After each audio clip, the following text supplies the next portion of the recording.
Maraming nasisirang buhay dahil sa kalibugan. Nakakagawa ng malit, nawawala sa katinuan. Lalaking lahat ng babae gustong mahipuan. Alam kong alam nyo na mali po yan. Mag-aaral na madalas pa sa inuman kaysa sa paaralan nakalakpintuan. Mula ng hintuan, mga batang babae na pag nasa inuman at nahipuan, tas nalibugan lahat nakakalimutan.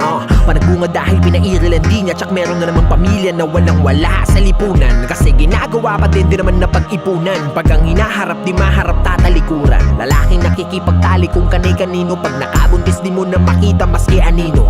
Ang obligasyon sa bata ay kakalimutan. Kawawang sanggol nakaranas agad ng kapikuan. Di ko naman nais na pakalaman ng buhay mo. Napansin ko lang kasi na ang haba na ng sungay mo. Nagkakanda rapa sa pag-ayod nanay at tatay mo. Anong tingin mo sa kanila sa bahay nyo? Alalay mo?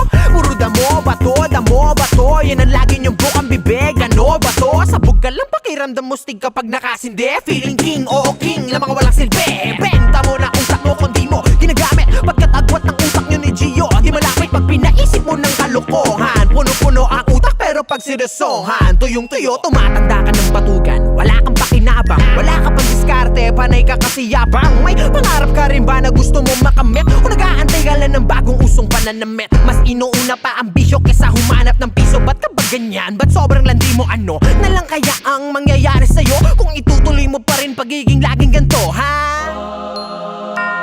When we look at our lives today, lagi na lang udlot, laging may nasasayang, laging hindi tayo makaabot sa standard. Kaya ayaw sa bahay nila, sa bahay sanglangan, bahay inuman, bahay sugalan, bahay ng mga babaeng di lumilipad, bahay ng malalaking di mo alam kung lalaki. Iba-ibang bahay. Pero yung lahat ng bahay na yun ay mga bahay na kulungan. Akala mo masaya ka but you are actually limited. Pagka nakabilanggo ka, limited ka, restrained ka. Hindi mo mai-enjoy yung talagang gusto mong enjoy. Ang ini-enjoy mo lang, akala mo nagbibigay ng enjoyment, but it is always bitten. Sobra ka kung manghingi ng pambaon. Di naman pumapasok, nagdudota ka lang maghapon. Pagdating ng panahon sigurado, bagsak ang grado. Nakakapanghinayang ang mga ganyan na tao. Sa namakmak ang pagkakataong nasayang.